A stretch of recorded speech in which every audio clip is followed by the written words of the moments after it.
Welcome back with We Get Mac. We're going to continue to learn about macroeconomics. Now we're going to dive into understanding how the government plays a role into stimulating or contracting economic activity in the U.S.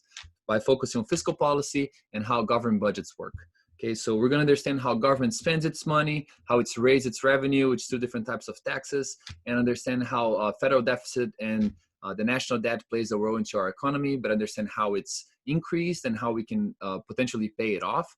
And also understand how unemployment and inflation play a role after fiscal policy is implemented, and different types of fiscal policy. How can the federal government and state and local governments play a role into stimulating economic activity? Okay, so that's the goal of this chapter. So first, I ask you to please stop, go to the slides that can be downloaded through eCampus or Top Hat, and watch this video. It's extremely helpful and can really guide you in understanding this class during the rest of the videos here. Okay. Also, the virtual class we're going to have is definitely going to be super helpful in discussing all the questions that you may have about this chapter, and also for me to highlight important situations that can lead to more critical thinking related to both fiscal and monetary policy. Okay, so please join us on Monday. And here, let's pretty much focus on government for now. Okay, and to do so, first understand that there's two sides of it as always, and as we talked about on the accounting identities presented on the fiscal financial system class, which is the public sector savings depends on both taxes and government expenditures. Here, not only we're going to talk about government expenditures in terms of GDP components, but we're going to expand that to include also transfer payments, which would be Social Security payments, Medicare, and also unemployment insurance. Okay, so we're going to understand how governments operate. And we know that when governments spend more money than it raises in terms of revenue, you will face a deficit. So this is the case where taxes are not enough to fund all the government expenditures, which also include transfer payments here. Okay, we also know that when the government faces a surplus, then we see the opposite.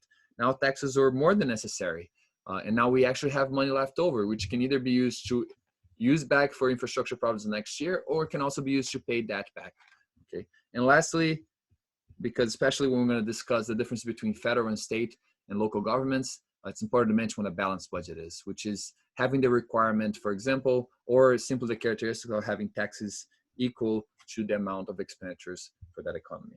Okay, so like I said, here we're going to include both spending in terms of purchased goods and services, final goods and services from the government, but also transfer payments to the population. So those programs, ongoing programs that you can apply for, and when you qualify, the government gives you a certain grant to help you and to help the economy. Okay, so just to get an idea how much this has been important, from 1960 to 2017, federal spending went from $93 billion to $4 trillion. Okay, so extremely higher now. So it's really hard to talk about this when we talk about nominal terms. But it's important to be able to have a comparable measurement that allows us to investigate how this has changed over time.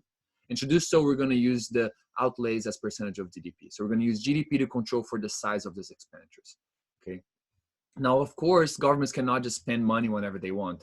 We're going to talk about different types of ways different types of expenditures of the government, but every year an annual budget must be approved, and it's approved in around October of December. It must be voted upon, and if it gets passed, then the government has the money to spend in the following year. So, for example, for 2020, at the end of 2019, between October and December, they had to approve the budget for this year.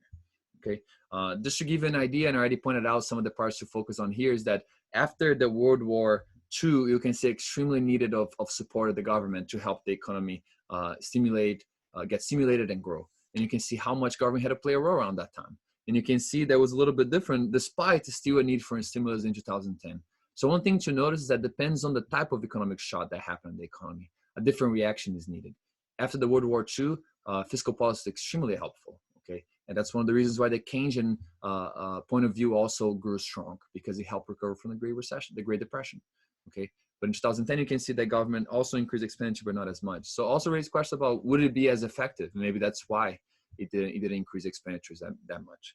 Okay, so something to think about as we move forward. Also think about what we're experiencing right now, given the pandemic. How are expenditures going to look for 2020, 2021 relative to the size of the economy?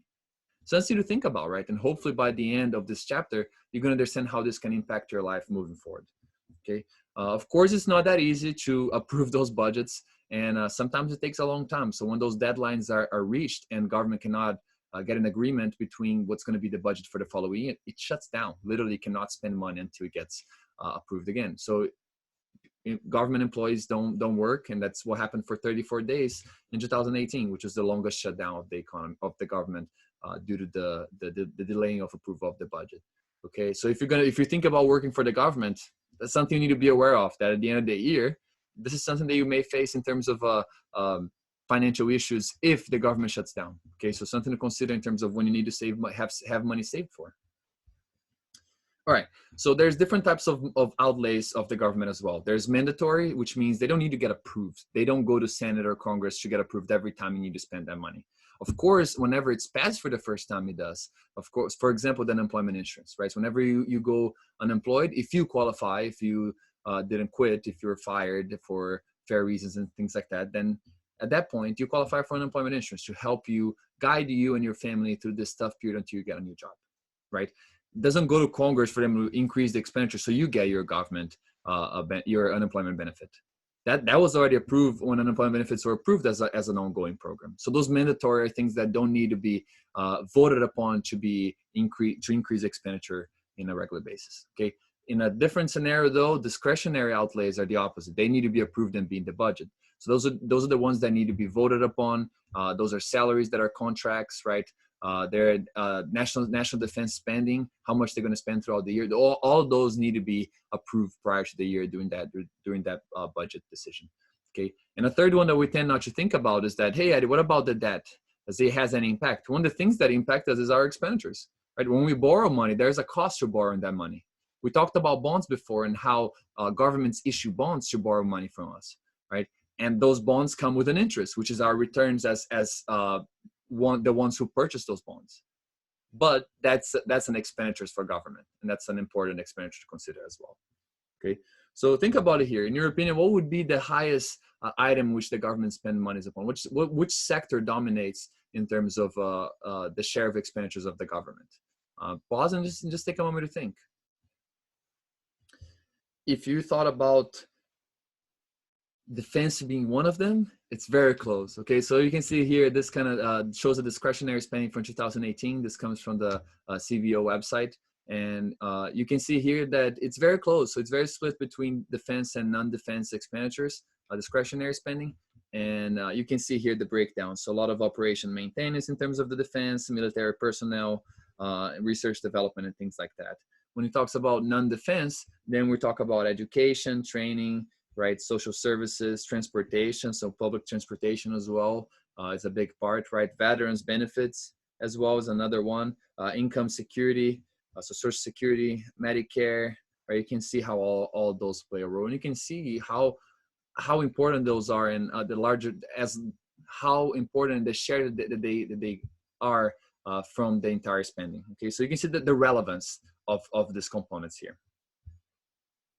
Okay, so what are the main categories that we pointed out here? And you can see them here. They're pretty straightforward, so I'm not going to spend a lot of time here.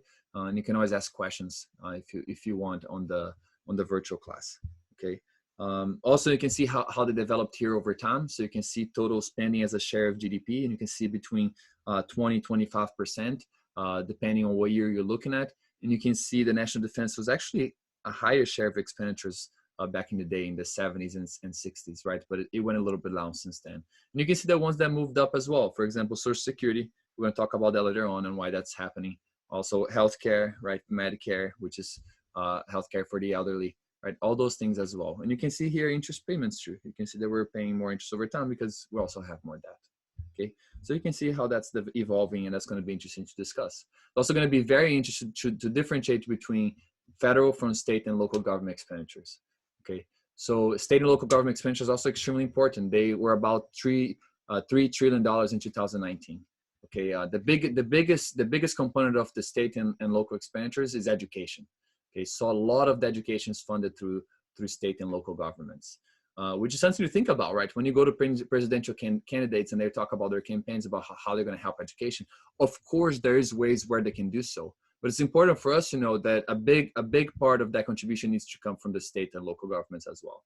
Okay, and one thing that's extremely important, we're going to move forward in the next slides we're going to talk about as well, is that states and local governments have a different type of law in terms of the types of budgets they can have. So as you know, and as you've seen probably in the news, the federal government runs a deficit, and if it runs a deficit, we'll talk about it. It accumulates to be debt. State and local governments, besides Vermont, cannot do so, right? They're forced here to hold a balanced budget. In other words, they cannot spend more money than they have planned to spend. They cannot have debt. If they have debt, in the next year, they have to pay it off by increasing taxes. And we talk about different things like that. But it's important to know states and local governments are held to a balanced budget, while the federal government here is not, with the exception here of Vermont, which does not need to do so. Okay, and we'll come back to the next video to discuss more about fiscal policy. So stay tuned.